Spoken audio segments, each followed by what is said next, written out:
بسم الله الرحمن الرحيم آمن الرسول بما أنزل إليه من ربه والمؤمنون كل آمن بالله وملائكته وكتبه ورسله إلى آخر الآية। সম্মানিত হাজিরিন, আমি যে আয়াতের অংশ বিশেষ আপনাদের সামনে তেলাওয়াত করেছি সেখান থেকে অনুবাদ করব। এরপরে যে বিষয়টি নিয়ে মূলত কথা বলতে চাই সেই বিষয়ের উপরে কথা শুরু করে দিব। আল্লাহ তাআলা বলছেন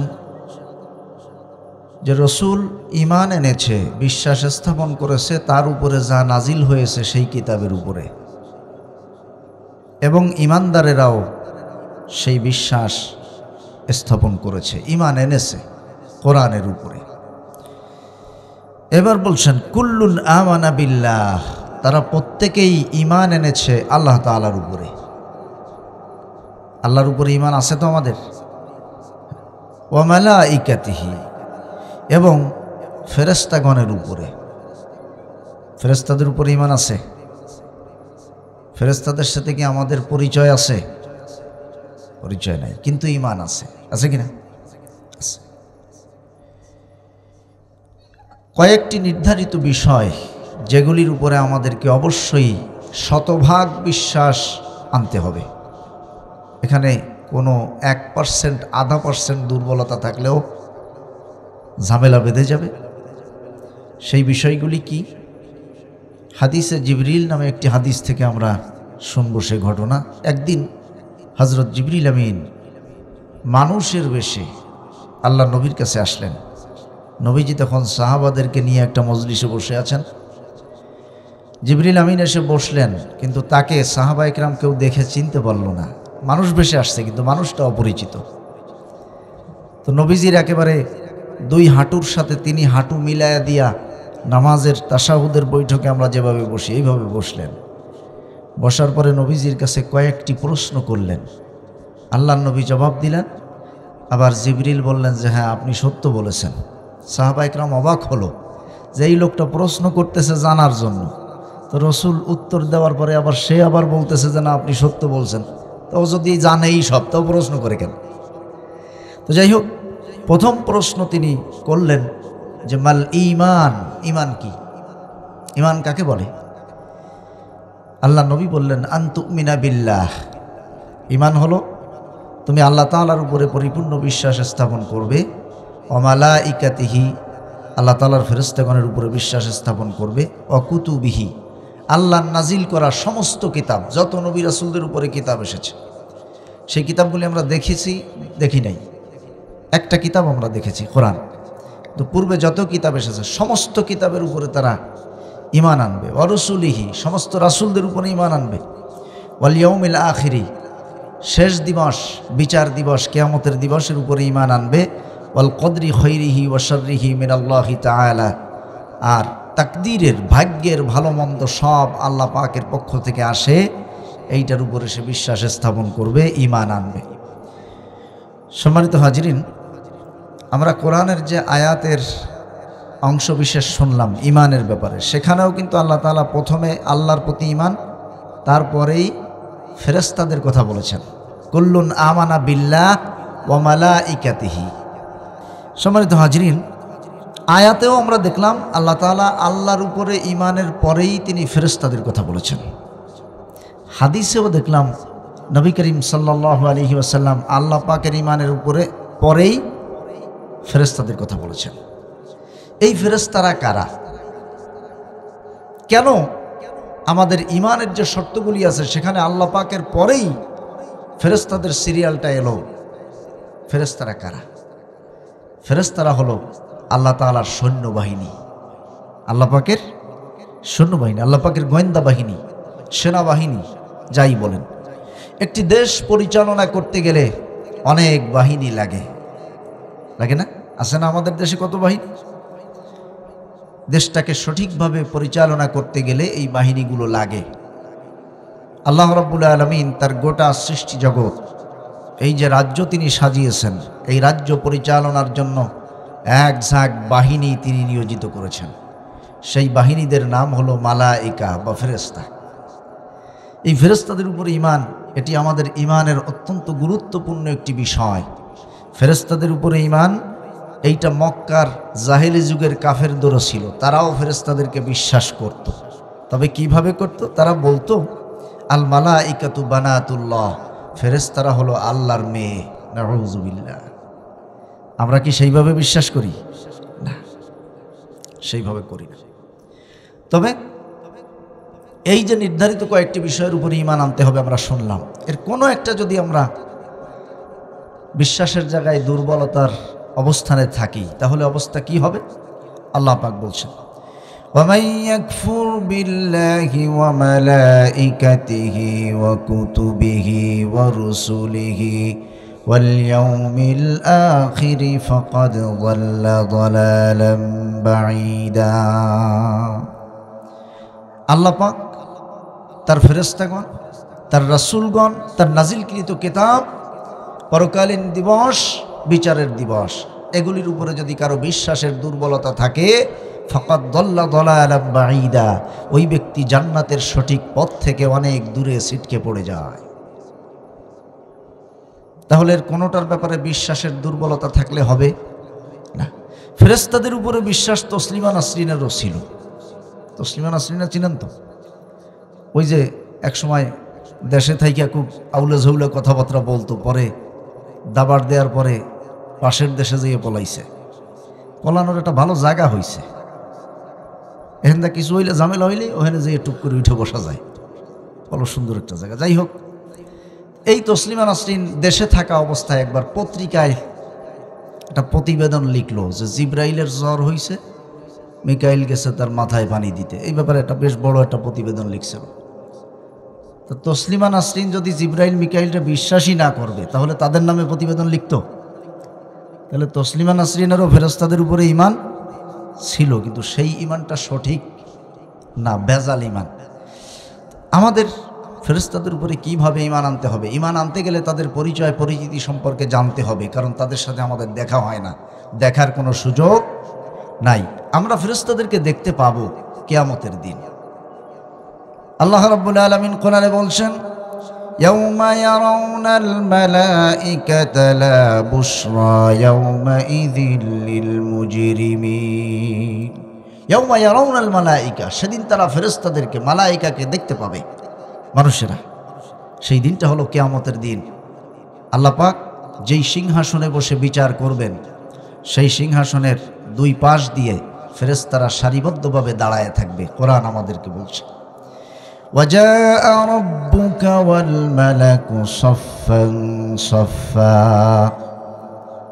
ফেরেশতারা সেদিন সফান সফা সারিবদ্ধভাবে দাঁড়ায় থাকবে। আর ওয়াজাআ রাব্বুকা, তোমার রব এই সারির মাঝখান দিয়ে তিনি আসবেন, এসে তিনি তার বিচারের আসন, সেই বিচারের সিংহাসনে তিনি বসবেন, বিচার কার্য শুরু করবেন। সম্মানিত হাজিরিন, এই ফেরেশতাদের ব্যাপারে খুব গুরুতরভাবে ঈমান আনতে হবে। মক্কার মুশরিকরা যে ফেরেশতাদেরকে আল্লাহর মেয়ে বলেছে, আল্লাহ রাব্বুল আলামিন তাদের এই ভ্রান্ত দাবির, এই ভ্রান্ত তাদের এই যুক্তির পিছনে আল্লাহ তাআলা অন্য যুক্তি দিয়ে তাদেরকে কি বললেন শুনুন। আল্লাহ রাব্বুল আলামিন নবীকে বললেন, আমি আমার এই রাজ্য পরিচালনা করার জন্য এক ঝাঁক ফেরেশতা সৃষ্টি করলাম এবং তাদেরকে বিভিন্ন কাজে নিয়োজিত করলাম। আর আমার সেই ফেরেশতাদেরকে মক্কার মুশরিকেরা, কাফেরেরা আমার মেয়ে বানায় দিল। অনবী, তুমি তাদের কাছে প্রশ্ন করো, ফাস্তাফতিহিম আলি রাব্বিকাল বানাতু ওয়া লাহুমুল বানুন আম খালাকনাল মালাইকাতা ইনাসাও ওয়া হুম শাহিদুন। ফাস্তাফতিহিম, তাদের কাছে প্রশ্ন করো, আলি রাব্বিকাল বানাত ওয়া লাহুমুল বানুন, যে ছেলে সন্তান তাদের আর মেয়েগুলো দিল আমার ভাগে। এটা কেমন ভাগ করছে? যে ফেরেশতাদেরকে মেয়ে বানাইয়া এটা আমার ভাগে দিয়ে দিছে, আর পৃথিবীতে ছেলে সন্তান যা হবে এটা তাদের হবে, আমার ভাগে খালি মেয়েগুলোই দিল। মেয়েরা তো মক্কার মুশরিকদের তৎকালীন ধারণা অনুযায়ী কন্যা সন্তান ছিল দুর্ভাগ্যের কারণ, নাউযুবিল্লাহ। ওয়া ইযা বুশরা আহাদুহুম বিল উনসা যাল্লা ওয়াজহুহু মুসওয়াদ্দা, আল্লাহ পাক বলছেন মেয়ে হইছে এই খবর শুনলে জাহেলি যুগের লোকেরা তাদের মুখটা অন্ধকার কালো হয়ে যেত। মুসওয়াদ্দা ওয়া হুয়া কাযীম, মেয়েদেরকে তারা এত হেয় প্রতিপন্নভাবে দেখত। সুতরাং আল্লাহ পাক বললেন যে সেই দুর্বল যে চিন্তাটা যে সৃষ্টির ব্যাপারে সেইটা তারা আমার ভাগে ফেলাইলো। আম খলাকনাল মালাইকাতা ইনাসা, আমি ফেরেশতাদেরকে মেয়ে বানাইছি, ওয়াহুম শাহিদুন, এইটা কি ওরা দেখছে? আমার সামনে বসে দেখছে নাকি? কেন তারা আমার ব্যাপারে এমন মিথ্যা কথা বলতেছে? সম্মানিত হাজরিন, এ পর্যন্তই শেষ নয়।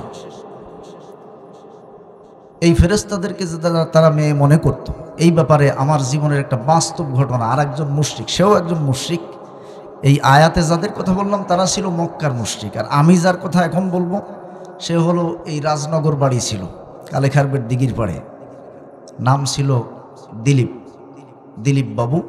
উনি ঠাকুর ছিলেন হিন্দু ধর্মের। লোকটার সাথে আমার বেশ পরিচিতি ছিল। পরিচিতির সুবাদে আমি দেখলাম উনি খুব শক্তিশালী জিন বশ করেছে, বিভিন্ন জিনিস আমাকে দেখাইছে উনি জিন দিয়ে। তো আমি একদিন ওনাকে জিজ্ঞেস করলাম যে আপনি এত শক্তিশালী জিন বশ করলেন কিভাবে? তো সে আমাকে বলতেছে যে এই যে আমি যাদেরকে বশ করছি এরা জিন না। তাই বললাম কারা? এরা ফেরেশতা। আমি মনে মনে নাউজুবিল্লাহ বললাম, কারণ ও লোক তো আর এ বসবে না। ও বলতেছে ফেরেশতা। আমি মনে মনে করলাম বেটা, ফেরেশতারা যাওয়ার আর জায়গা পাই নাই, তোমার ভিস ঘুরতেছে। আমি বললাম যে যাই হোক, ফেরেশতা তো বুঝলাম, কিন্তু আপনি তাদেরকে আয়ত্ত করলেন কিভাবে? সে বলতেছে যে আমি একটা মাটির ঘর বানাইয়া সেই ঘরের মধ্যে 6 মাস একটানা জিবরাইল, মিকাইল, ইসরাফিল, আজরাইল এই জিকির করছি 6 মাস। এই কালেখারবেড়ের ঘটনা। তো 6 মাসের মাথায় এই 4 জন ফেরেশতা আমার কাছে এসে দেখা দিছে, এবং তাদের চেহারা এত সুন্দর, তারা মহিলা সবাই। কথা কি বুঝতে পারছেন? মক্কার মুশরিকরা কি বলেছিল? ফেরেশতারা মহিলা, মেয়ে। 1450 বছর পরে আইসা রামপালের মুশরিক কি বলল? মেয়ে। 4 জন ফেরেশতা তার আয়াতে আছে, 4 জন মেয়ে। দেখুন এই যে জিনগুলি তাদের সামনে এসে মেয়ে সেজে, ফেরেশতা সেজে পরিচয় দিয়া তাদের বিভিন্ন কবিরাজি কার্যক্রমে সহযোগিতা করে, এইটার ব্যাপারেও আল্লাহ পাক বলেছেন কিয়ামতের ময়দানে আল্লাহ তাআলা ফেরেশতাদেরকে হাজির করবেন, করার পরে জিজ্ঞেস করবেন যে দুনিয়ায় এরা তোমাদের ইবাদত করতো নাকি? তখন ফেরেশতারা কি বলবে? ওয়ায়াউমা ইয়াহশুরুহুম জামিআন সুম্মা ইয়াকুলু লিল মালাইকাতি হাউলাই ইয়াকুম কানু ইয়াবুদুন। আল্লাহ পাক কিয়ামতের দিন সব ফেরেশতাদেরকে হাজির করবেন, এক জায়গায় করে জিজ্ঞাসা করবেন, ও ফেরেশতারা, তোমাদের নামের উপরে এরা যে জিকির করেছে, বশ করেছে, এরা কি তোমাদের ইবাদত করতো নাকি? তখন ফেরেশতারা আল্লাহ পাককে বলবে, ক্বালু সুবহানাকা আনতা ওয়ালিয়্যুনা মিন দুনিহিম, আয় আল্লাহ আপনার পবিত্রতার ঘোষণা করছি, আমরা কখনো তাদের সাথে এই ধরনের সম্পর্ক আমাদের ছিল না। বাল কানু ইয়াবুদুনাল জিন্না, বরং তারা জিনদের ইবাদত করত। ফেরেশতারা কি বলবে? ইয়াবুদুনাল জিন, তারা জিনদের ইবাদত করত। আর এরা জিন বশ করে আমাদেরকে বলতেছে যে ফেরেশতা বশ করছে। কোরআন 1450 বছর আগের কোরআন এসে 1450 বছর পরে মিলতেছে তো? আসেন আর একটু সামনের দিক যাই। ফেরেশতাদের ব্যাপারে আমাদের বিশ্বাসটা কেমন হবে? আগে আমরা জানবো যে এই ফেরেশতাদেরকে আল্লাহ পাক কি দিয়ে সৃষ্টি করেছেন। হযরত আয়েশা সিদ্দিকা রাদিয়াল্লাহু তাআলা আনহা তিনি একটি মজলিসে কয়েকজন মহিলাদের কাছে আলোচনা করতেছিলেন সৃষ্টিরাজি নিয়ে। এমন সময় তিনি বলতেছিলেন যে মানুষকে আল্লাহ তাআলা সৃষ্টি করেছেন মাটি দিয়া, মাটির উপাদান দিয়া। তখন উপস্থিত মহিলাদের মধ্যে থেকে প্রশ্ন আসলো যে আল্লাহ তাআলা ফেরেশতাদেরকে কি দিয়ে বানাইছেন, জিনদেরকে কি দিয়ে বানাইছেন? তখন তিনি জবাব দিলেন। হযরত আয়েশা সিদ্দিকা রাদিয়াল্লাহু তাআলা আনহা বললেন, খুলিকাতিল মালাইকাতু মিন নূর, আল্লাহ পাক ফেরেশতা সৃষ্টি করেছেন নূর দিয়া। ওয়া খুলিকাল জান্নু মিন মারিজিম মিন নার, আর জিন জাতিকে আল্লাহ সৃষ্টি করেছেন ধোঁয়াবিহীন আগুন দিয়া। এমন আগুন দিয়ে সৃষ্টি করেছেন যে আগুনের মধ্যে ধোঁয়া ছিল না। ওয়াখুলিকা আদামু মিম্মা উসিফা লাকুম, আর ইতিপূর্বে তোমাদেরকে যেই মাটির বর্ণনা দিয়েছি, আল্লাহ তাআলা আদমকে সৃষ্টি করেছেন সেই মাটি দিয়া। এই মজলিসের আলোচনা থেকে আমরা জানতে পারলাম আল্লাহ রাব্বুল আলামিন ফেরেশতাদেরকে নূর দিয়া সৃষ্টি করেছেন। এইবার আমাদের জানতে মনে চায়, আয় আল্লাহ, তুমি যেই একজাক্ট ফেরেশতা তৈরি করলা তোমার এই গোটা সৃষ্টি জগতের কার্যক্রম পরিচালনার জন্য, তোমার সৈন্যবাহিনী হিসেবে দায়িত্ব পালন করার জন্য, তোমার এই গোয়েন্দা বিভাগ, তোমার এই সেনাবাহিনী, এদের সংখ্যা কত? এই ফেরেশতাদের সংখ্যাটা আমাদের জানতে মনে চায়।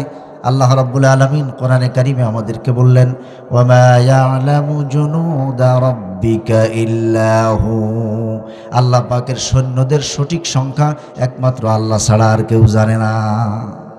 এদের সঠিক সংখ্যা আল্লাহ পাক ছাড়া আর কেউ জানে না। তবে নবী করিম সাল্লাল্লাহু আলাইহি ওয়াসাল্লাম আমাদেরকে একটা ধারণা দিলেন যে কতজন ফেরেশতা আল্লাহ সৃষ্টি করেছেন। এটা শুনলে, এই হাদিসটা শুনলে আমরা একটা আন্দাজ করতে পারবো, কিন্তু এর সংখ্যা আমরা পরিমাপ করতে পারবো না, এটা সম্ভব নয়। আল্লাহ নবী বললেন, ইন্নাল্লাহ সুবহানাহু ওয়া তাআলা জাজ্জা আল খালকা আলা আশারাতা আজজা, গোটা সৃষ্টি জগৎ অর্থাৎ সৃষ্টির শুরু থেকে কিয়ামত পর্যন্ত পৃথিবীতে যত গাছপালা সৃষ্টি হবে, যত প্রাণীকুল সৃষ্টি হবে, এইটা একেবারে পিঁপড়া থেকে শুরু করে এর চাইতেও যত সূক্ষ্ম কীট আছে, মানুষ জাতি, জিন জাতি, এই সব সৃষ্টি জগৎ এবং ফেরেশতা জগৎ সহ একসাথ করে আল্লাহ পাক 10 ভাগ করলেন। কয় ভাগ? একটু জোরে বলেন। 10 ভাগ। এখন তার রোজার মাস না যে এখন জোরে কইয়ে খিদে লাগলে পরে রাত্রে আবার একটু ঝামেলা, সকালের আগে খাওয়া যাবে না, এটা বিপদ, এরকম তোর সমস্যা নেই, এজন্য একটু জোরে জোরে কর।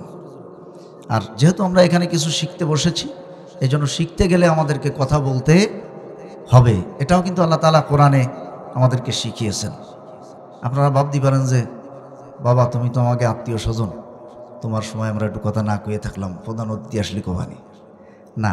আমি আত্মীয়র বিষয় না, এখানে বিষয় হলো কোরআনের ক্লাস যদি কোথাও হয়, আল্লাহ তাআলা বলছেন ফাইদা করানাহু ফাত্তাবি' কুরআনা, নবীকে বললেন, ও নবী, আমার জিবরিল কোরআনের যেই অংশটুকু তোমার কাছে নিয়ে যাচ্ছে, জিবরিল যেভাবে পড়ে তুমিও সেইভাবে পড়ো, জিবরাইল যেভাবে বলে তুমিও সেইভাবে বলো, সেইভাবে যদি তুমি বলো, সেইভাবে যদি তুমি পড়ো, সানুকরিউকা ফালা তানসা, তাহলে এমনভাবে তোমাকে পড়ায়া দেওয়া হবে, ফালা তানসা, কখনো তুমি আর এই কোরআন ভুলবে না। সুবহানাল্লাহ। কোরআনের এই আয়াত আমাদেরকে শিখাচ্ছে আমরা যখনই কোনো মজলিসে বসবো, যেখানে জ্ঞান অর্জনের জন্য, সেটা হোক কোনো সেমিনার, হোক ওয়াজ মাহফিল, হোক জুমার দিন মসজিদের খুতবার সময়, যখনই বসবো তখন যিনি আমাদেরকে শিখাবেন তিনি যেভাবে বলবেন, কোরআনের এই আয়াত অনুযায়ী আমাদের দায়িত্ব তার অনুসরণ করে সেইভাবে বলা। যদি আমরা না বলি তাহলে কোরআনের এই আয়াত অমান্য করা হবে। এটা কেউ করবেন না, কথার জবাব দিবেন। তো নবীজি বললেন যে আল্লাহ তাআলা গোটা সৃষ্টি জগৎ এবং ফেরেশতাকুল 10 ভাগ করলেন। করার পরে দেখা গেল ফাজআলা তিসআতা আজজাইল মালাইকা ওয়া জুজআন সাইরাল খালক, সৃষ্টির শুরু থেকে কিয়ামত পর্যন্ত যত সৃষ্টিরাজি আসবে পৃথিবীতে, এই সব ফেরেশতাদের সাথে একসাথ করার পরে দেখা গেল যে গোটা সৃষ্টি জগতের 9 গুণ হলো আল্লাহর ফেরেশতা। সুবহানাল্লাহ। 9 ডবল, 9 ডবল। আর একটি ধারণা দেই, পৃথিবীতে যেই জায়গাটায় কাবা ঘর অবস্থিত, এই কাবা বরাবর 7 আসমানের উপরে বাইতুল মামুর নামক একটি পবিত্র সম্মানিত ঘর আছে। এই ঘরটা দৈনিক 70,000 ফেরেশতা তাওয়াফ করে। এই ঘরটা যেদিন থেকে তাওয়াফ শুরু হয়েছে, ওই দিন শুরুর দিন যেই 70,000 ফেরেশতা তাওয়াফ করেছিল, কিয়ামতের আগে ওই 70,000 ফেরেশতার আর একজনও দ্বিতীয়বার সিরিয়াল পাবে না। সুবহানাল্লাহ। দৈনিক 70,000 ফেরেশতা তাওয়াফ করতেছে দৈনিক। এইটা যেদিন শুরু হয়েছে, ওই দিন যে 70,000 তাওয়াফ করছেন, কিয়ামতের আগে কোনো দিন ওর মধ্যে একজনও আর দ্বিতীয়বার সিরিয়াল পাবে না। এখন চিন্তা করুন কি পরিমাণ ফেরেশতা আল্লাহ পাক তার এই সৃষ্টিরাজির কর্মচারী হিসেবে, সেনাবাহিনী হিসেবে, সৈন্যবাহিনী হিসেবে, গোয়েন্দা বাহিনী হিসেবে কাজ করার জন্য নিয়োজিত করেছেন। কি পরিমাণ ফেরেশতা আল্লাহ পাক সৃষ্টি করেছেন। এই সমস্ত সৈন্যবাহিনী আমাদের পিছনে আছে সিসি ক্যামেরার মতো। এইটা যদি আমাদের মগজে থাকতো, বিশ্বাস করুন পৃথিবীর কোনো মানুষ অন্যায় করতে পারতো না, দিনেও না রাতের অন্ধকারেও না। কারণ আল্লাহ পাকের সিসি ক্যামেরা আমার পিছনে ফিট করা। ছোটবেলায় তো বহু বিদেশি গল্প শুনছি, বিদেশে অনেক নিয়ম কানুন। তো একটাবার হইলেও তো আল্লাহ পাক যাওয়ার সুযোগ দিয়েছেন দেশের বাহিরে। আবার হয়তো ইনশাল্লাহ আল্লাহ কবুল করলে আগামী 1.5-2 মাস পরে মিশরের দিকে যাওয়ার একটু ইচ্ছা আছে। তো যে জায়গায় আল্লাহ পাক নিলেন সেখানে গিয়ে দেখলাম রাতের বেলা, গভীর রাতে আমরা গাড়ি নিয়ে চলতেছি রাস্তায়, ফাঁকা রোড, সিগন্যাল লাইট জ্বলে উঠছে, গাড়ি জায়গায় ব্রেক করে দাঁড়ায় আছে। তো আমার গ্রামের চাস্তো ভাই আর কি ওখানে থাকে, গাড়ি চালায়। তা বললাম যে রাস্তা ফাঁকা, গভীর রাত, কেউ নাই, পুলিশ নাই, তো তুমি দাঁড়াইলে কেন, চালাই যাও। ওই ভাই ওই যে ক্যামেরা, ওই যে প্রথম আসার পরে আমি এই নিয়মগুলো জানতাম না। এইটা আমি ক্লাস করে যাব, অটোমেটিক আমার নামে কেস হয়ে যাবে, অটোমেটিক। এরপরে মেসেজ চলে আসবে যে এত টাকা জরিমানা হয়েছে।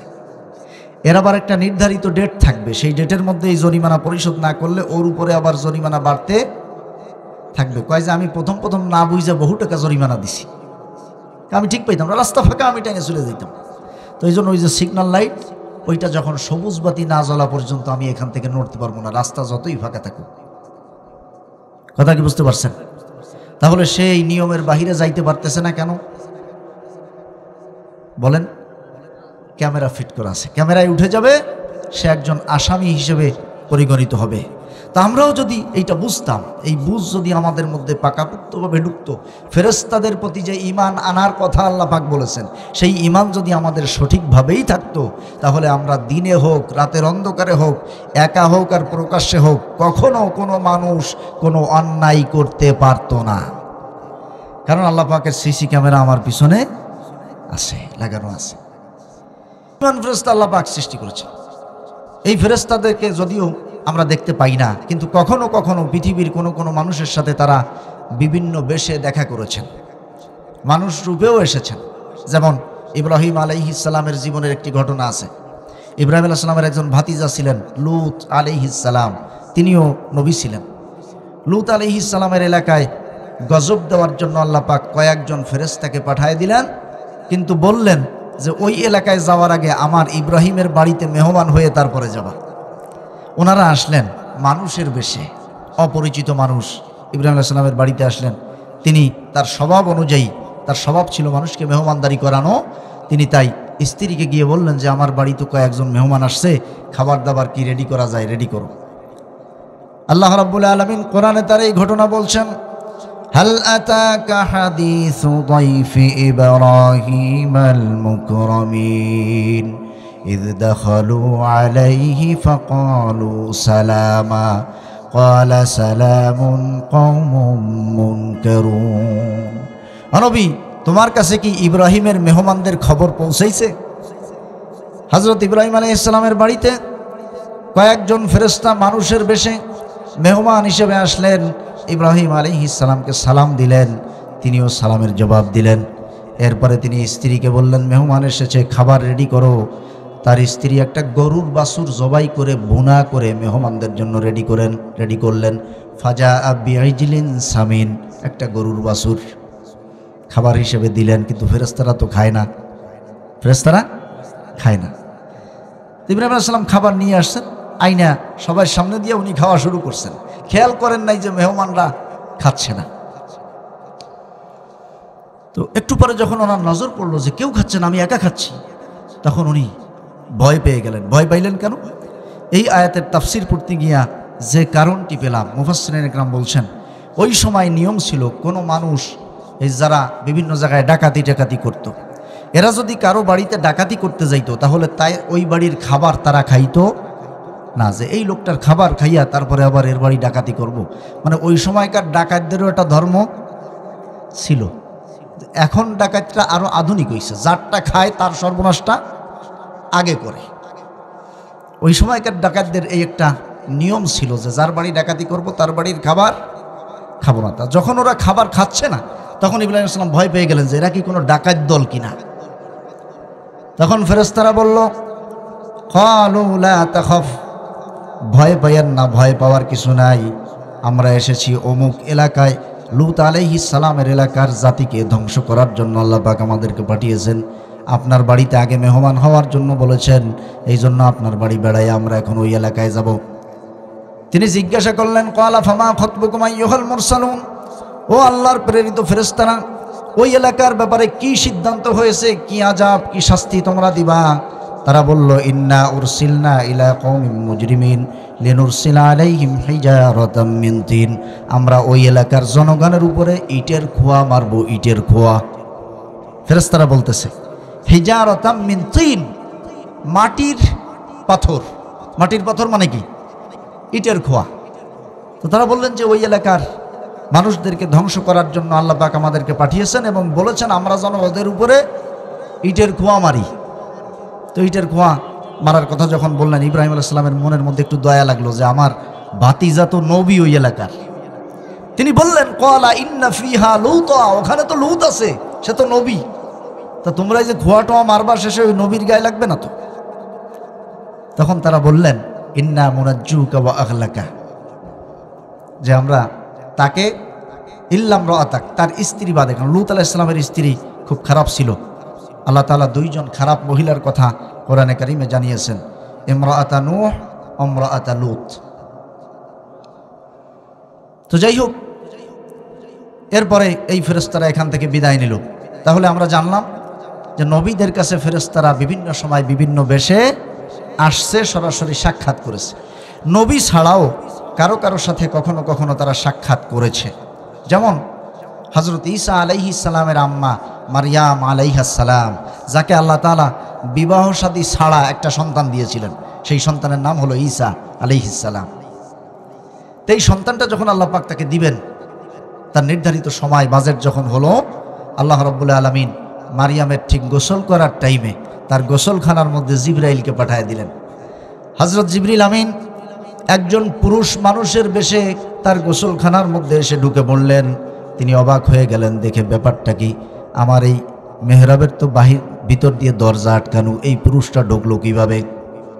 এইবার তিনি বললেন, মারিয়াম আলাইহিস সালাম বললেন, খবরদার খবরদার, আল্লাহ পাককে ভয় করো, আল্লাহর ভয় করে আমার কোনো সর্বনাশ তুমি করবে না, আমার সাথে কোনো অন্যায় কাজ করবে না।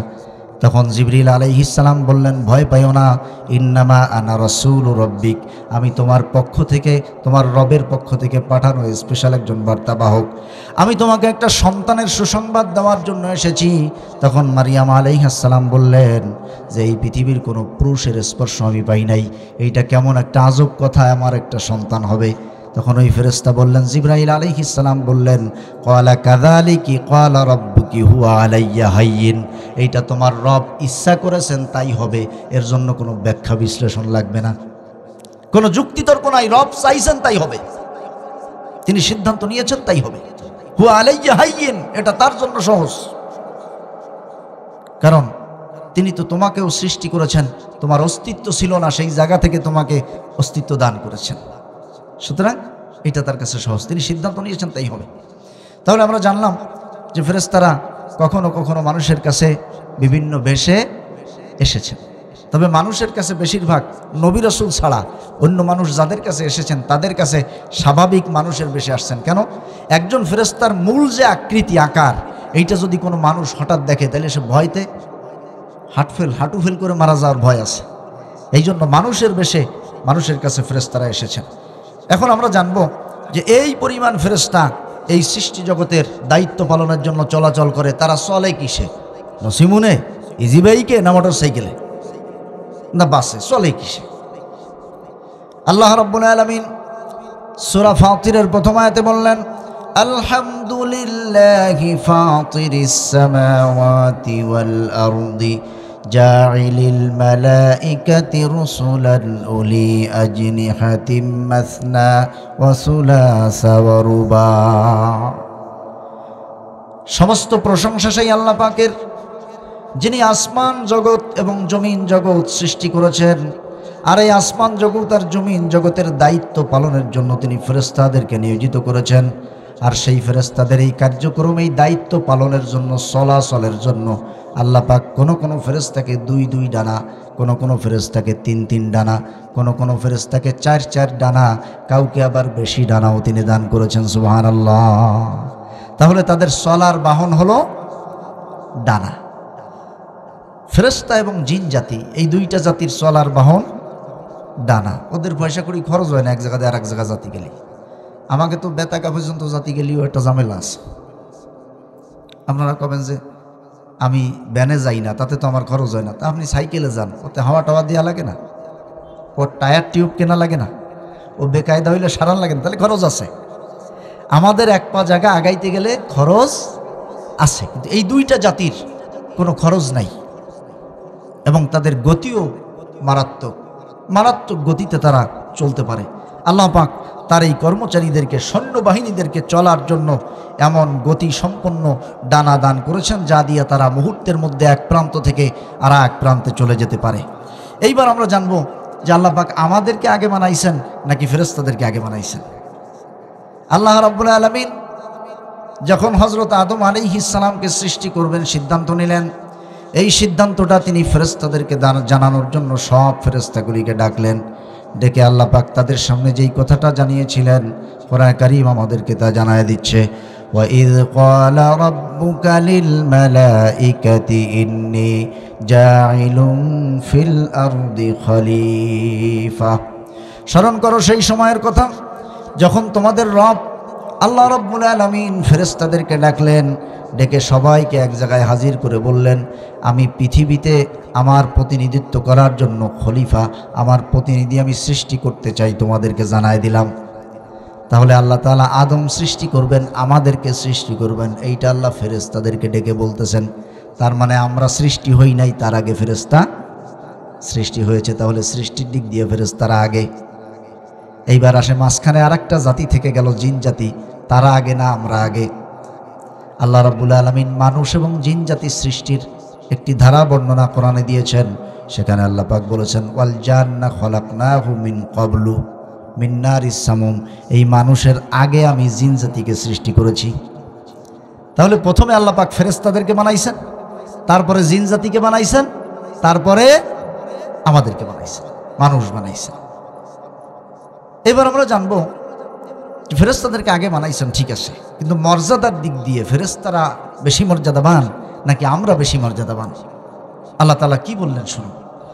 আল্লাহ রাব্বুল আলামিন বলছেন, ওয়ালাকাদ কাররামনা বানি আদম ওয়া হামালনাহুম ফিল বাররি ওয়াল বাহরি ওয়া রাযাকনাহুম মিনাত তাইয়্যিবাত وفضلناهم على كثير ممن خلقنا تفضيلا ولقد كرمنا بني آدم।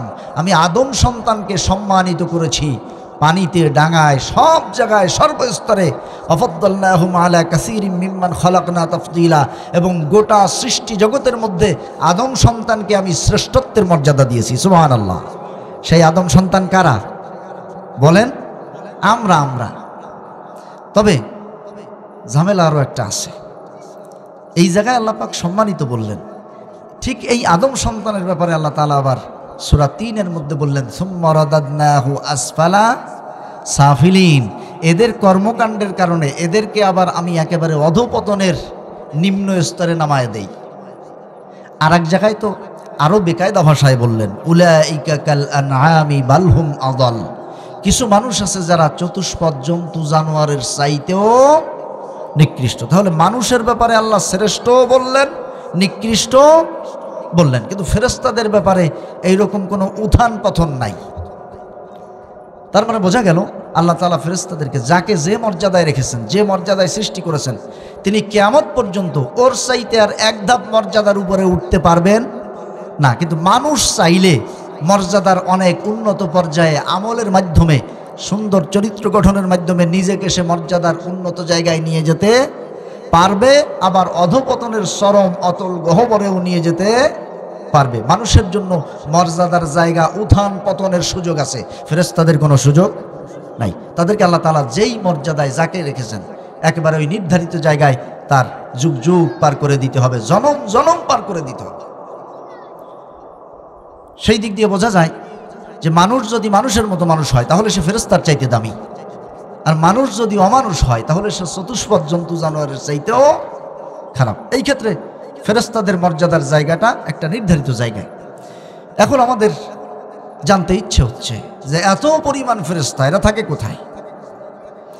কারণ এই যে পরিমাণ ফেরেশতার কথা শুনলাম, এরা যদি পৃথিবীতে এসে ঘর ভাড়া থাকতো তাহলে আমরা তার জন্য ঘর খুঁজে পাইতাম না। যে পরিমাণ ফেরেশতার কথা আমরা শুনলাম, তারা থাকে কোথায়? আল্লাহ পাক তাদের থাকার বিষয়টা তাদের জবান দিয়ে আল্লাহ পাক বলাচ্ছেন, এবং সেই কথাটা কোরআনে কারিমে আমাদেরকে এভাবে জানায় দিলেন। ফেরেশতারা বলছে, ওয়ামা মিন্না ইল্লা লাহু মাকামুম মা'লুম। গোটা সৃষ্টি জগতে মানব জাতি যেমন নির্দিষ্ট এক জায়গায় বসতি ঘর বানায়া একটা জায়গায় পরিবার সহ বসবাস করে, এইরকম আমাদের ফেরেশতাদের নির্ধারিত কোনো বসতি ঘর নাই, কোনো নির্দিষ্ট জায়গা নাই। আল্লাহ পাক আমাদের যাকে যখন যে জায়গায় দায়িত্ব দেয়, আমরা সেই নির্ধারিত দায়িত্বপ্রাপ্ত জায়গায় আমরা অবস্থান করতে থাকি। আমাদের নির্দিষ্ট কোনো ঘরবাড়ি নাই। মানুষের নির্দিষ্ট ঘরবাড়ি বসতের জায়গা আছে, ফেরেশতাদের না, নাই। আল্লাহ পাক তাদেরকে যেখানে দায়িত্ব দেন সেইখানেই তারা বসবাস করতে থাকে, অবস্থান করতে থাকে। আর এক ঝাঁক ফেরেশতা আকাশে সারিবদ্ধ হয়ে দাঁড়ায় থাকে সেনাবাহিনীর মতো। ওয়া ইন্না লানাহনু সাফুন। তারা বলছে যে আমরা সারিবদ্ধ হইয়া কাতারবদ্ধ হয়ে দাঁড়ায় থাকি আল্লাহর অর্ডারের অপেক্ষায়। এদের উপরে অর্ডার আসবে, আগে থেকে তারা সিরিয়ালে দাঁড়ায় যে আমাদেরকে অর্ডার দেওয়া হবে, সাথে সাথে আমরা সেই অর্ডার পালন করার জন্য আস-সাবিহাতি সাবহা ফাস-সাবিকাতি সাবকা, আমরা সাতরায়া সাতরায়া কে কার আগে আল্লাহর অর্ডার পালন করতে পারে আমরা সেভাবে ঝাঁপায়ে পড়ি। তো আল্লাহর নির্দেশ যাদের উপরে আসবে, এই ফেরেশতাগুলির নাম আগে ঘোষণা হয় যে তোমরা রেডি থাকো। আছে না আমাদের যে সেনাবাহিনী, পুলিশ বাহিনী, যাদেরকে যেখানে ডিউটি দেওয়া হয়, এই ডিউটির আগেই তাদেরকে বিষয়টা জানায় দেওয়া হয় না যে তোমাদের অমুক টাইমে অমুক জায়গায় ডিউটি আছে। এইরকম যেই ফেরেশতাদেরকে আল্লাহ তাআলা কোনো দায়িত্ব দিবেন তাদেরকে আগে থেকে জানায় দেওয়া হয়। জানানোর সঙ্গে সঙ্গে ওয়া ইন্না লানাহনু সাফুন, তারা সারিবদ্ধ হয়ে দাঁড়ায় থাকে কখন অর্ডার আসে। এখন আমাদেরকে যদি কোনো কাজে এরকম দায়িত্ব দেওয়া হয় আর আমরা সারিবদ্ধভাবে দাঁড়াই, তাহলে আমরা একেবারে চুপচাপ দাঁড়াই থাকি না, দাঁড়াইয়া বিভিন্ন গল্প টল্প করতে থাকি, খোঁচাখুচি করতে থাকি। তো তারা দাঁড়ায় কি করে? ওয়া ইন্না লানাহনুল মুসাব্বিহুন। তারা বলছেন যে আমরা এরকম চুপচাপ দাঁড়ায় থাকি না, খোঁচাখুচি করি না, আমরা দাঁড়ায়া দাঁড়াইয়া অর্ডার আসা পর্যন্ত আল্লাহ পাকের তাসবিহ, আল্লাহর গুণগান করতে থাকি। সুবহানাল্লাহ।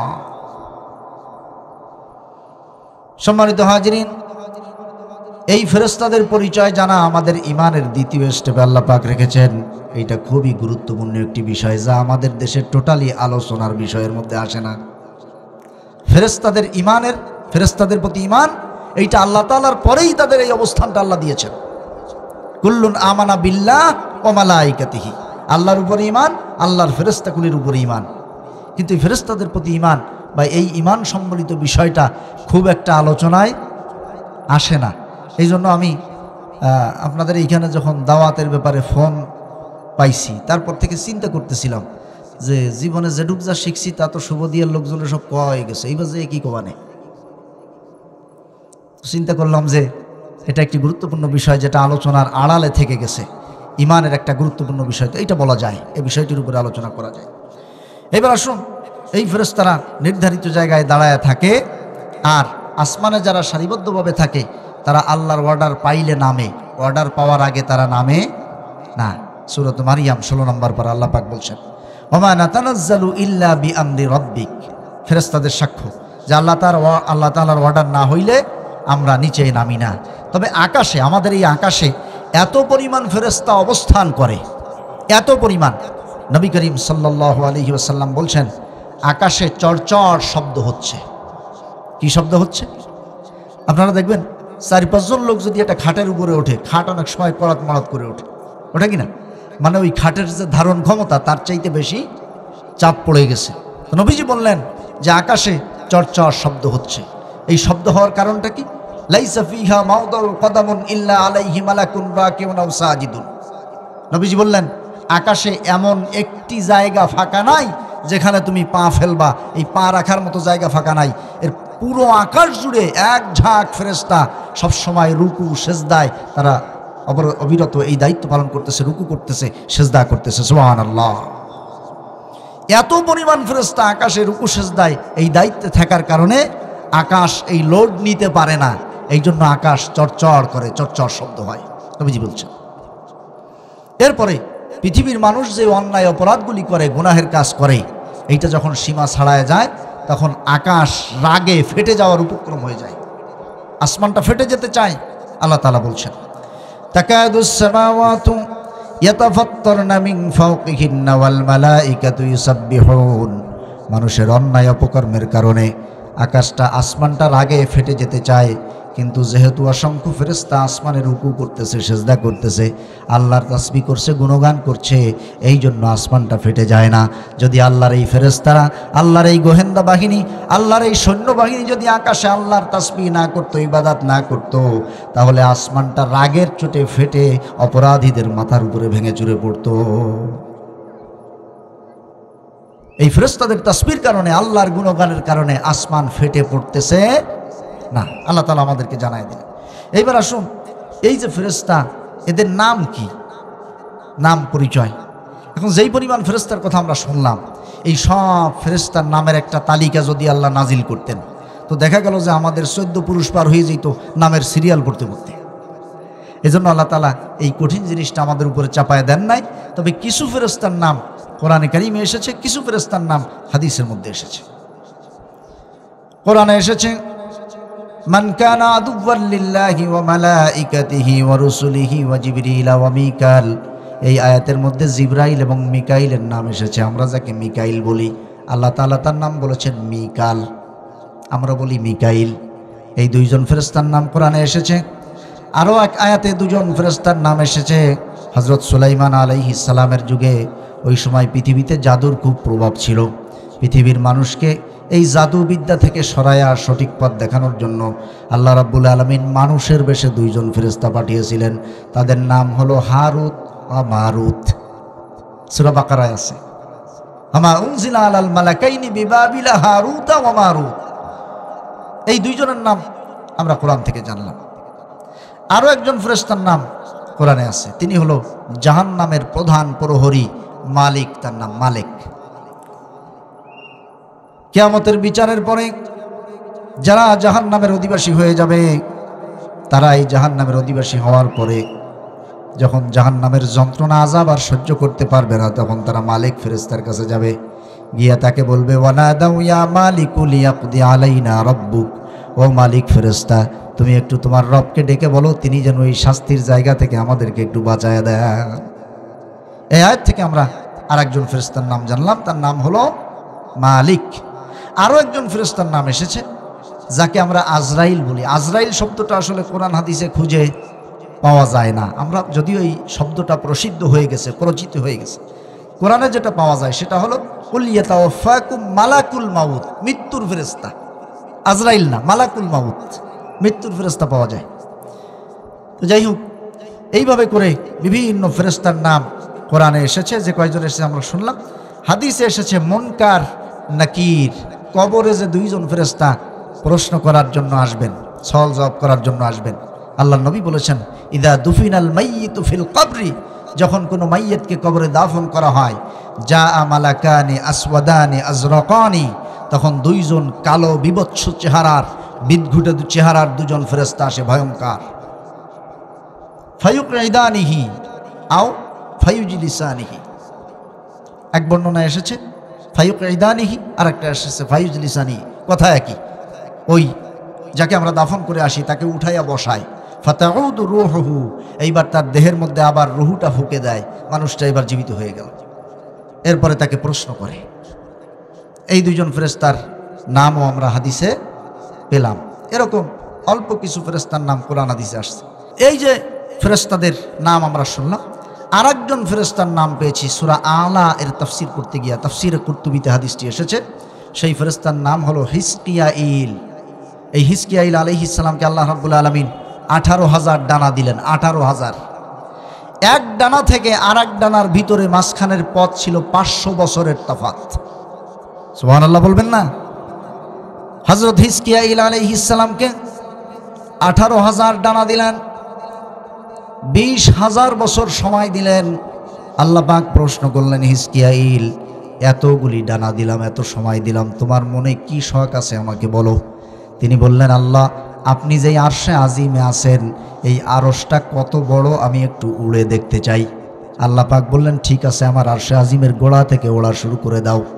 হযরত হিজকিয়াইল আলাইহিস সালাম 18,000 ডানা দিয়ে ওড়া শুরু করলেন। 18,000 ডানা দিয়ে উড়ে কত দূর যাচ্ছিলেন এইটা বোঝানোর জন্য জিবরাইলের একটা ঘটনা বলি। আল্লাহ নবী একদিন জিবরাইলকে প্রশ্ন করলেন, জিবরাইল, আল্লাহ পাক তোমাকে যেই 600 ডানা দান করেছেন, এই 600 ডানা দিয়ে এই বিশাল আসমান আর জমিনের মধ্যে যেই ফাঁকা জায়গা, এর মধ্যে তুমি কত সময় উঠতে পারো? হযরত জিবরিল বললেন, ইয়া রাসূলুল্লাহ, কত সময় টমায় না, আমি আমার 600 ডানা মেলে দিয়া একটা দাপানি দিলে আমার মাথা আকাশে বেঁধে যায়, এর মধ্যে আমি উঠতে পারি না। এইবার চিন্তা করেন, 600 ডানা দিয়ে এক বাড়ি দিলে যদি আকাশে বাইতে যায়, তাহলে 18,000 ডানা দিয়ে এক বাড়ি দিলে কোথায় যায়? এইভাবে উঠতে উঠতে একটানা 20,000 বছর উঠলেন। ওড়ার পরে আল্লাহ পাক জিজ্ঞাসা করলেন, হিজকিয়াইল, কত দূর আসছো? তিনি বললেন, আল্লাহ, কত দূর আসছি তা তো জানি না, কোনো কুল কিনারা পাই না, তবে আমি আর পারতেছি না, হাফসায়ে গেছি, তুমি আমার শক্তি বাড়াও। এইবার আল্লাহ পাক তাকে আরও ডবল ডানা দান করলেন, 36,000 ডানা, আরও 30,000 বছর সময় দিলেন। আবার 36,000 ডানা নিয়ে যে পর্যন্ত গেছিলেন ওখান থেকে আবার ওড়া শুরু করলেন। এই 30,000 বছর শেষ হওয়ার পরে আল্লাহ জিজ্ঞেস করলেন, হিজকিয়াইল, কোন পর্যন্ত আসছো? এইবার তিনি আর কিছু বললেন না, একটা শব্দ তিনি বললেন, সুবহানা রাব্বিয়াল আ'লা, সুবহানা রাব্বিয়াল আ'লা। আছে না? আত্তাহিয়াতুর বৈঠকে পড়তে হয় না এটা? সুবহানা রাব্বিয়াল আ'লা আত্তাহিয়াতুর বৈঠকে পড়ে না? ও, সেজদায় পড়ে।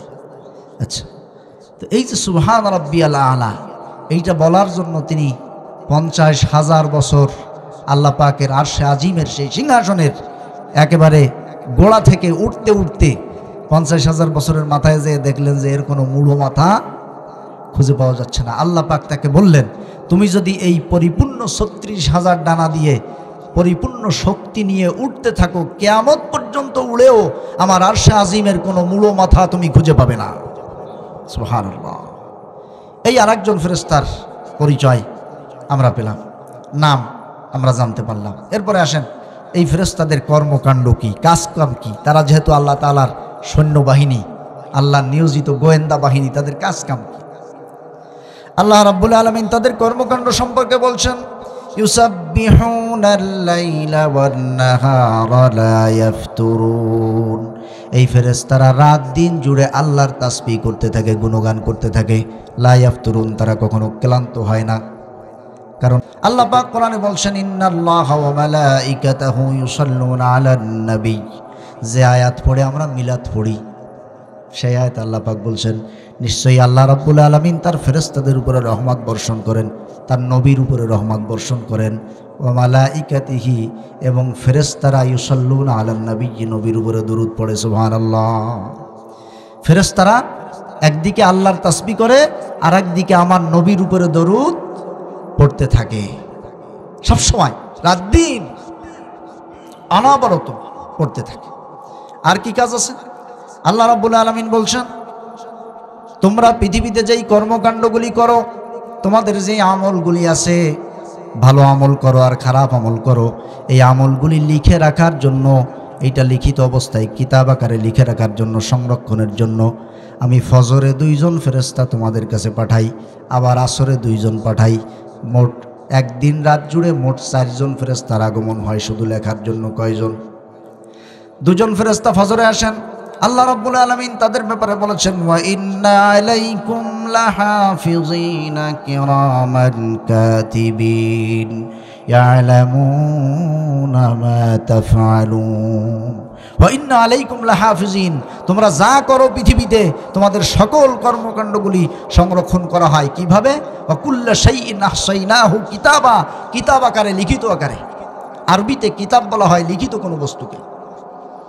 লিখিত আকারে ফেরেশতারা সংরক্ষণ করে। এই ফেরেশতারা থাকে কোথায়? আল্লাহ পাক বলছেন, ইয ইয়াতালাক্কাল মুতালাক্কিয়ানি আনিল ইয়ামিনি ওয়া আনিশ শিমালি কঈদ। একজন তোমাদের ডান দিকে বসে থাকে, আর একজন তোমাদের বাম দিকে বসে থাকে। যদি কোনো ভালো কাজ করো, ভালো আমল করো, অথবা কোনো ভালো কাজের নিয়ত করো, সঙ্গে সঙ্গে ডান দিকের ফেরেশতা ওই ভালো কাজের সওয়াবটা তোমার আমলনামায় লিখে দেয়। বলুন সুবহানাল্লাহ।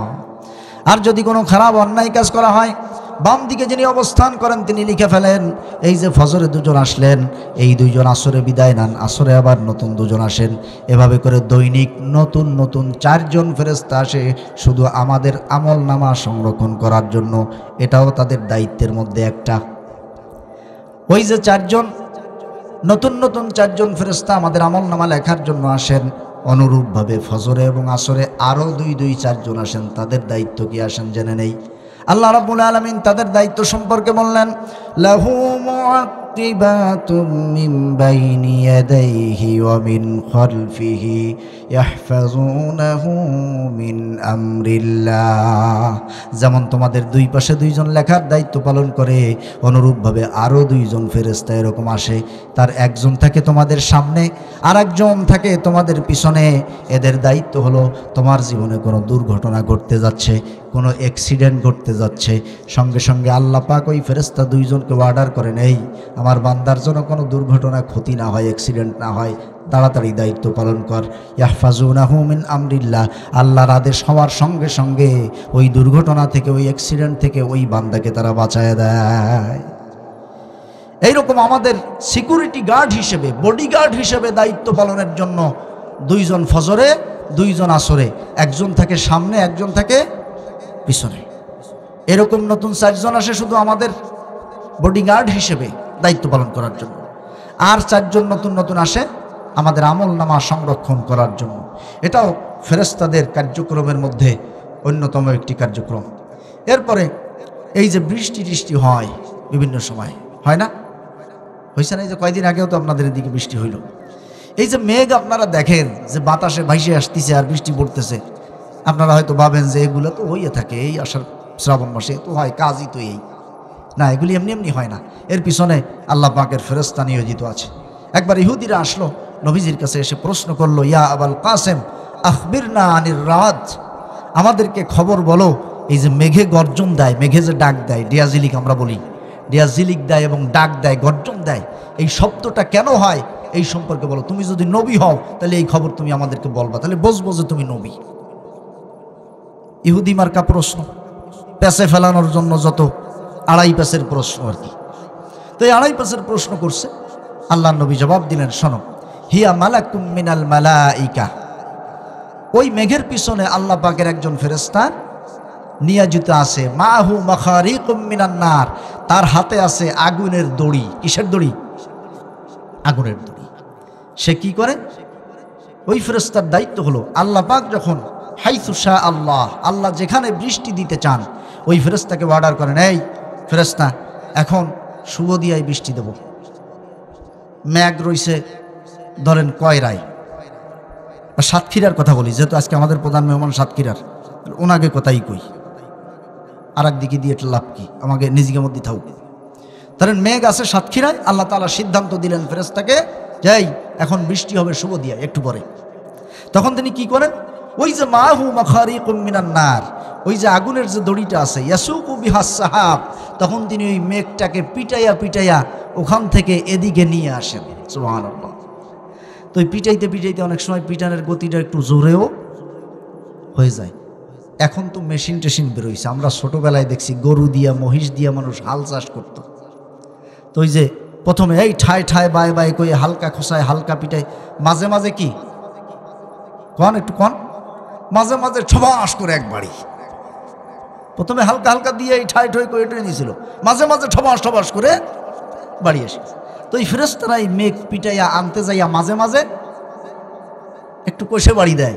যখন কষে বাড়ি দেয় তখন ওই যে আগুনের দড়িটা দিয়ে মেঘের উপরে বাড়ি দেয়, ওই আগুনের ফুলকি আমরা দেখতে পাই বিদ্যুৎ চমকের মতো, আর ওই পিটানের আওয়াজ হয়, এটা হলো মেঘের গর্জনের আওয়াজ। নবীজি ইহুদিদেরকে জবাব দিলেন যে আল্লাহর একজন ফেরেশতা নিয়োজিত আছে এই দায়িত্বে, ওই ফেরেশতার পিটানের শব্দ। তখন তারা বলল যে হ্যাঁ, তোমার জবাব ঠিক আছে। তাহলে আল্লাহ তাআলার এই সৈন্যবাহিনীর একটা দায়িত্ব আমরা জানলাম, যে কোন এলাকায় কখন বৃষ্টি দিতে হবে, এইটাও আল্লাহ তাআলা তার এই সৈন্যবাহিনী ফেরেশতাদেরকে দিয়া এই কার্যক্রম পরিচালনা করেন। এরপরে এই পৃথিবীতে যারা আল্লাহর রুবুবিয়াত প্রতিষ্ঠিত করতে চায়, অর্থাৎ আল্লাহ তাআলার দেওয়া নাজিলকৃত বিধান, আইন কানুন যারা প্রতিষ্ঠিত করতে চায়, তাদের জন্য পৃথিবীটা সংকীর্ণ হয়ে আসে। পৃথিবীর নানান চাপ, নানান অপবাদ তাদের উপরে চলতে থাকে। এই জন্য তাদের জীবনটা আর স্বাভাবিক জীবন থাকে না। যেমন আমরা জানি মিশরের শহীদ সৈয়দ কুতুব রহমতুল্লাহি আলাইহি, ওনাকে ফাঁসির মঞ্চে নেওয়া হবে, তখন মিশরের জেলখানার ইমাম সাহেব গেছে তাকে এই পড়ানোর জন্য, কালেমা পড়ানোর জন্য। তো তখন সৈয়দ কুতুব জবাব দিলেন যে ইমাম সাহেব, আপনি কালেমা পড়াইতে এসেছেন আমারে, আজকে আমার ফাঁসি হচ্ছে এই কালেমার ব্যাখ্যা লেখার কারণে, আপনি আমার কালেমা পড়াইতে এসেছেন। আরে আপনি যে কালেমা পড়ে জেলখানায় চাকরি করতেছেন, ওই একই কালেমার ব্যাখ্যা করার জন্য আজকে আমার ফাঁসি হচ্ছে। তা কালেমা আমি যেভাবে চিনছি সেভাবে আপনি চেনেন নাই, কালেমা তো হিসাবে আপনার আমার কাছে পড়া উচিত। এই কালেমার জন্যই তো আমার ফাঁসি হচ্ছে, আপনি কালেমা পড়াইতেছেন আমারে ফাঁসির মঞ্চে যাওয়ার আগে। তো এই যে তিনি যে কালেমার ব্যাখ্যা লিখলেন, অর্থাৎ আল্লাহর দেওয়া বিধান প্রতিষ্ঠিত করতে হবে, এইটা যে কালেমার দাবি, এইটার বাস্তবতা তিনি যখন লিখলেন, তখন তার উপরে হুলিয়া জারি হলো। এইরকম হুলিয়া জারি শুধু সৈয়দ কুতুবের উপরেই হয়েছে, এর আগে পরে আর হয় নাই।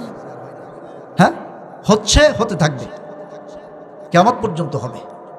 তো এইগুলি যাদের উপরে এই আপদ বিপদ চাপে, এদের জন্য আল্লাহ তাআলা এক ঝাঁক ফেরেশতা, আল্লাহর এক ঝাঁক সৈন্যবাহিনী পাঠায়া দেন।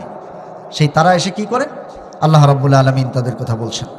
ওই ফেরেশতাগুলি এসে আল্লাহর রুবুবিয়তের পথে দৃঢ়তার সাথে যারা জীবনযাপন করছে, তাদেরকে ওই ফেরেশতারা এসে বলে, নাহনু আউলিয়াউকুম ফিল হায়াতিদ দুনিয়া ওয়া ফিল আখিরাহ ওয়ালাকুম ফিহা মা তাশতাহি আনফুসুকুম ওয়ালাকুম ফিহা মা তাদউন।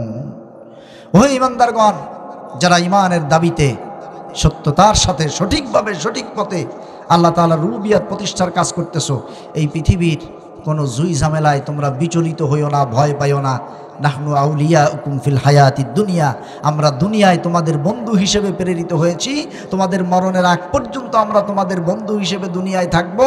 অফিল আখিরা, তোমাদের মরণের পরেও আমাদের দায়িত্ব শেষ হবে না, আখিরাতের জীবনেও আমরা তোমাদের বন্ধু হিসেবে থাকবো। সুবহানাল্লাহ। তাহলে আল্লাহ তাআলার একঝাঁক সৈন্যবাহিনী তিনি তার এই সকল স্পেশাল বান্দাদের জন্য বন্ধু হিসেবে পাঠায় দেন। এমনকি এ পৃথিবীর সত্য মিথ্যার যে দ্বন্দ্বগুলি হয়, সংঘাত হয়, সেই সংঘাতে ফেরেশতারা কখনো প্রত্যক্ষভাবে কখনো পরোক্ষভাবে তাদের এই বন্ধুদেরকে সাহায্য করেন। যেমন একটি সাহায্যের কথা আল্লাহ কোরআনে বলেছেন, লাকাদ নাসারাকুমুল্লাহু বিবাদরিন, আল্লাহ তাআলা বলছেন যে বদরের ময়দানে আমার এই সৈন্যবাহিনী দিয়ে আমি তোমাদেরকে সাহায্য করেছিলাম। ফেরেশতারা নেমে এসেছিল, তারা সহযোগিতা করেছেন। এমনকি বদরের ময়দানে যেই ফেরেশতারা নেমে এসেছেন মুসলমানদের পক্ষে যুদ্ধ করার জন্য, এই ফেরেশতাদের কোনো কোনো ফেরেশতাকে বিশাল মানুষের আকৃতিতে কাফের সৈন্যরাও দেখেছে। ইতিহাস পড়লে, ইসলামের ইতিহাস পড়লে তা জানা যায়। একটি ঘটনা বলি, বদরের যুদ্ধে মক্কার উল্লেখযোগ্য সবাই অংশগ্রহণ করলো, আবুল আহাব গেল না। আবুল আহাব করলো কি, আবুল আহাব একজনের কাছে 4000 দিরহাম পায়। 4000 দিরহাম মানে এই এখনের 4000 টাকা পাইবেন না, আবার 4000 দিরহামে ওজন আছে। তো ওই লোকটা গরিব মানুষ, এই দেনাটা পরিশোধ করতে পারতেছে না। আবুল আহাব এই সুযোগটা কাজে লাগাইলো, গিয়ে বলল যে তুই যদি আমার পক্ষ থেকে বদরের যুদ্ধে যাস তাহলে ওই 4000 দিরহাম মাফ করে দেবো, আর দেয়া লাগবে না। তো চিন্তা করলো যে এত বড় একটা সুযোগ আইছে, এত পয়সা, এটা ঋণ পরিশোধ করতে তো আমার কষ্ট হবে, তো আমি যাই, একটু পিছনের দিক থাকবানে, বেকায়দা দেখলে দৌড় দিয়ে সরে আসবানি, টাহাও বেঁচে গেল, আমি ওদিকেও আজিরা দিয়ে আসলাম। তো রাজি হয়েছে যে হ্যাঁ আমি যাব। তো একমাত্র আবুল আহাব বদরের যুদ্ধে অংশগ্রহণ করে নাই, এছাড়া মক্কার উল্লেখযোগ্য কেউ বাদ ছিল না, সবাই গেছে। এবার আবুল আহাব যুদ্ধে কি হচ্ছে না হচ্ছে এটা খোঁজ খবর নেওয়ার জন্য হাঁটতে হাঁটতে হযরত আব্বাস রাদিয়াল্লাহু তাআলা আনহুর বাড়িতে গেছে। তার উঠানে যাইয়া বসে আছে, অপেক্ষায় আছে যে ওখান থেকে কেউ যদি আসে তার কাছে খোঁজ নেবে যে যুদ্ধের খবর কি, ফলাফল কি। ইতিমধ্যে দেখলো একজন লোক হাঁপাইতে হাঁপাইতে দৌড়িতে দৌড়িতে আসতেছে। এই লোকটা বদরের যুদ্ধে ছিল। তো আবুল আহাব তাকে দেখে তাড়াতাড়ি উৎসুক হয়ে জিজ্ঞেস, এই কি ঘটনা, কি যুদ্ধের খবর কি, বল দেখি। তখন সে বলতেছে যে যুদ্ধের খবর কি বলবো, মুসলমানদের পক্ষে এমন বিশাল বিশাল কিছু সৈন্যবাহিনী আমাদের বিরুদ্ধে যুদ্ধ করছে, এত বড় মানুষ আমরা পৃথিবীতে কোনোদিন দেখি নাই। সুবহানাল্লাহ। এরা কারা? এরা কারা? আল্লাহর সৈন্যবাহিনী, ফেরেশতা, আল্লাহর সৈন্যবাহিনী। এরকম করে প্রত্যক্ষভাবে হোক পরোক্ষভাবে হোক আল্লাহ তাআলার পক্ষে যারা থাকে এই পৃথিবীর সত্য মিথ্যার দ্বন্দ্বে তাদেরকে ফেরেশতারা বন্ধু হিসেবে পাশে থেকে সহযোগিতা করে।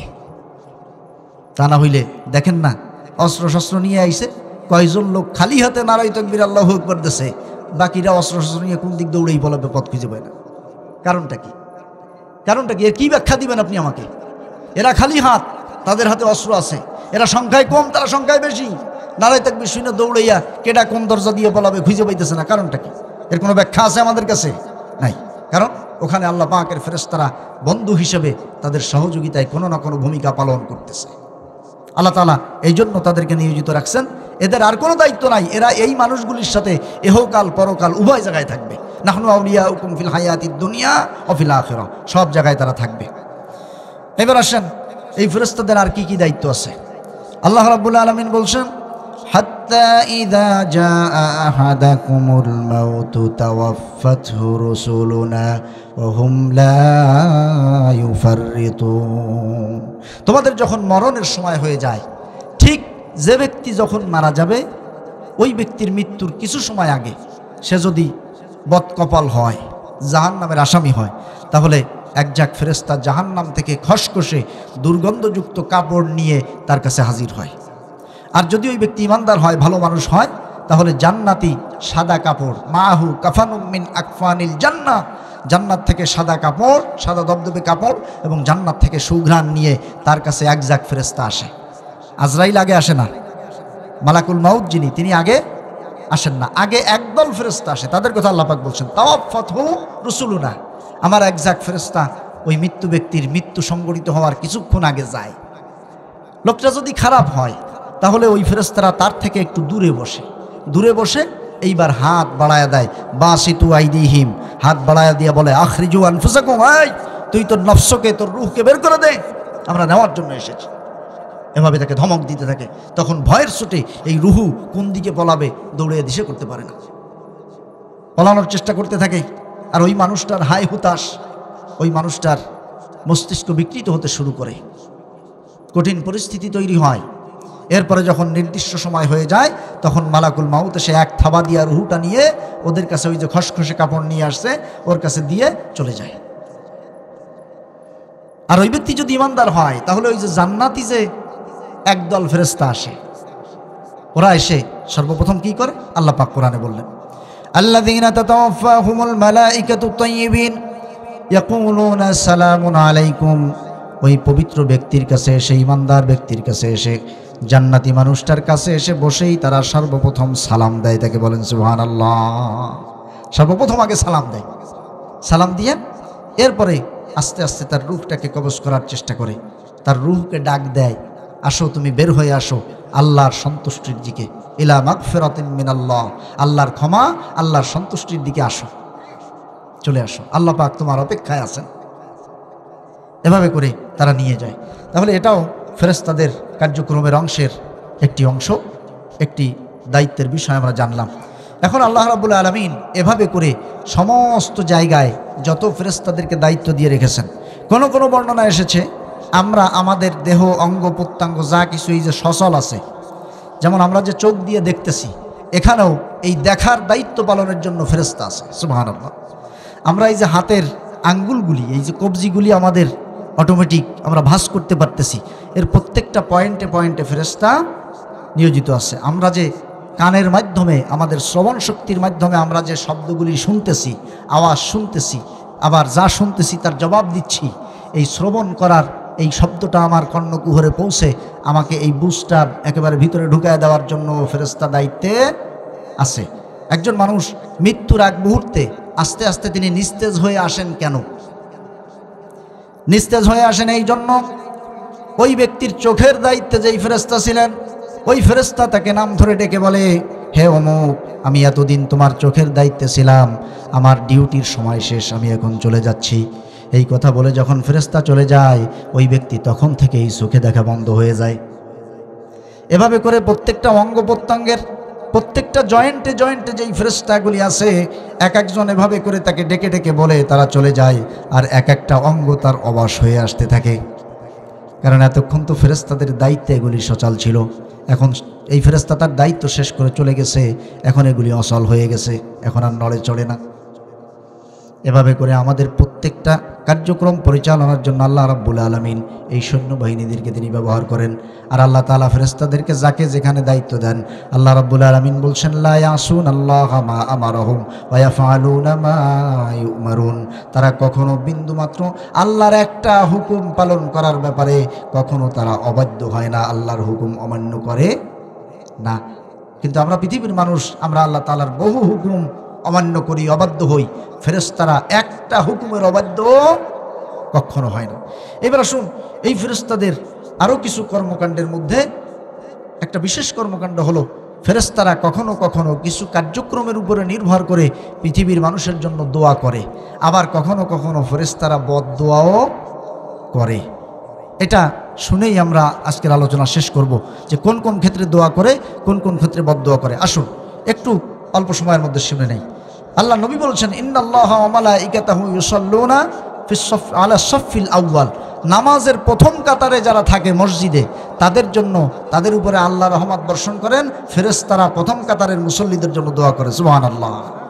তাহলে নামাজের প্রথম কাতারে যাইয়া ফেরেশতাদের দোয়া নেয়ার আগ্রহ এবং প্রচেষ্টা আজকে থেকে শুরু করতে হবে। নামাজ পড়লাম, এটা তো বাড়তি লাভ হইল, এর ভিতর দিয়া প্রথম কাতারে বসার কারণে ফেরেশতাদের দোয়া আমরা পাইলাম। তাহলে একটা দোয়ার কথা জানলাম যে নামাজের প্রথম কাতারের মুসল্লিদের জন্য দোয়া করে।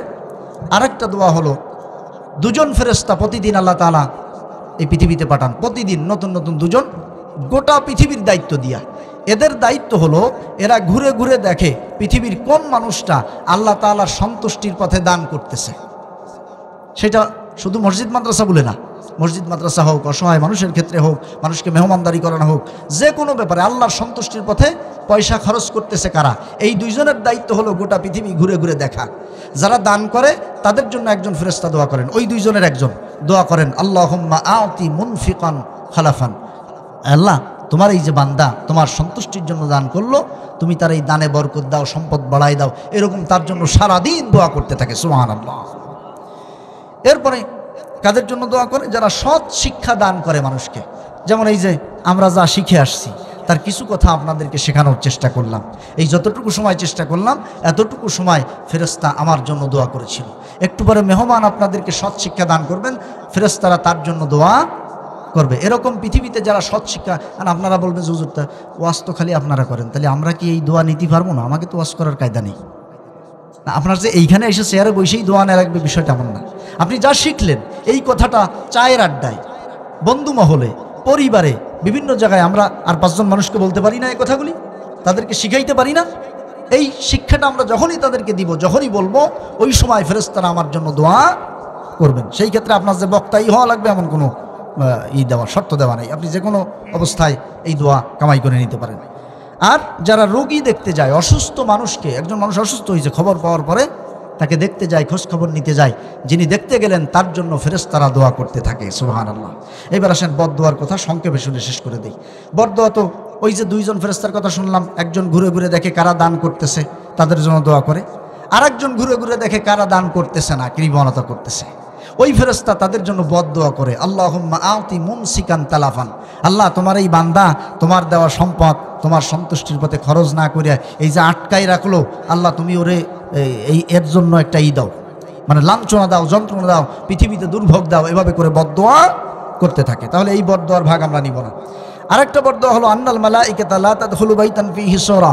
কোনো ঘরের মধ্যে কোনো জীবজন্তুর ছবি যদি থাকে কোনো ঘরে, অথবা মানুষের ছবি হোক, আমরা শখ করে অনেক সময় ছবি রাখি, শখ করে, ওরে শখ, এসব শখের দরকার নাই। যে শখ শরীয়তের সাথে সাংঘর্ষিক, আমার জন্য ক্ষতিকর, এই শখ করা যাবে না। এদের জন্য ফেরেশতারা বদদোয়া করতে থাকে। মান আশারা ইলা আখিহি বিহাদিদাতিন, নবীজি বলেছেন, কোনো ব্যক্তি যদি আর এক ইমানদার মুসলমান ভাইকে আক্রমণের জন্য কোনো অস্ত্র খাড়া করে বা কিছু দেখায়, হুমকি দেয়, তাহলে ফেরেশতা তার জন্য লানাতুল মালাইকা, ফেরেশতা তার জন্য বদদোয়া করতে থাকে। তাহলে এই হুমকি দামকি দেওয়া যাবে না, কারণ আমি আরেকজনের হুমকি দিচ্ছি, আজরাইল এসে আমারে কন্যা হুমকি দেবে, তার কোনো ঠিক নাই। এজন্য হুমকি দামকি দেওয়া যাবে না। হুমকি দিলেই ফেরেশতারা তার জন্য বদদোয়া করবে। ইদা দাআর রাজুলু ইমরাতাহু ইলা ফিরাশিহি, এটা বিস্তারিত ব্যাখ্যা করে বলতে পারবো না, সংক্ষেপে বলবো। স্বামী স্ত্রীকে আহ্বান করলো, স্ত্রী যদি তার আহ্বানে সাড়া না দেয়, তাহলে সকাল পর্যন্ত, হাত্তা ইউসবিহা, সকাল পর্যন্ত ওই মহিলার জন্য বদদোয়া করতে থাকে ফেরেশতারা। শেষটা, ইন্নাল্লাযীনা কাফারু ওয়া মাতু ওয়া হুম কুফফার উলাইকা আলাইহিম লানাতুল্লাহি ওয়াল মালাইকাতি ওয়ান নাসি আজমাইন। আল্লাহ তাআলা বলছেন, যারা কুফরি অবস্থায়, কুফরির পথে, আল্লাহ তাআলার নাজিলকৃত আইন কানুন অমান্য করার পথে জীবন চালাইতে চালাইতে এই অবস্থায় যারা মারা যায়, তাদের উপরে আল্লাহ তাআলা গজব বর্ষণ করেন, ফেরেশতারা তাদের জন্য বরদোয়া করতে থাকেন। সম্মানিত হাজিরিন, এভাবে করে আরও অনেক হাজারো ঘটনা ফেরেশতাদের সাথে আমাদের জীবনের সাথে জড়ায়া আছে। অর্থাৎ আমাদের জীবনের টোটাল কার্যক্রমের সাথে আল্লাহ তাআলার এই গোপন বাহিনীর সম্পর্ক আছে। এজন্য আজকে থেকে ফেরেশতাদের উপরে একেবারে শতভাগ ঈমান ধারণ করে আমাদেরকে সাবধানতার সাথে জীবন যাপন করতে হবে, যে আমরা যেন কখনো কোনো অন্যায়ের ধারে কাছেও না যাই। কারণ আল্লাহর এই সিসি ক্যামেরা আমার পিছনে ফিট করা আছে। এখন অন্যায় আমি করলাম না, কিন্তু আমি এমন একজন লোককে সাপোর্ট করলাম যিনি অন্যায় করে বেড়ান, তাহলে আমি অন্যায় না করেও ওই অন্যায়ের ভাগিদার হব, আমার আমলনামায় যোগ হবে। এজন্য এই বিষয়গুলি থেকে সতর্ক হতে হবে। আল্লাহ তাআলা আজকে যেই ছেঁড়া ভাঙ্গা আলোচনা করার তৌফিক দান করলেন, এই আলোচনার যে শিক্ষা গ্রহণ করলে আমরা সফল মানুষ হতে পারবো, সেই শিক্ষা আমাকে, আপনাদেরকে, আমাদের সবাইকে আল্লাহ গ্রহণ করার তৌফিক দান করুন। আমিন। আমা তৌফিক ইল্লা বিল্লাহ। আসসালামু আলাইকুম ওয়া রাহমাতুল্লাহি ওয়া বারাকাতুহু।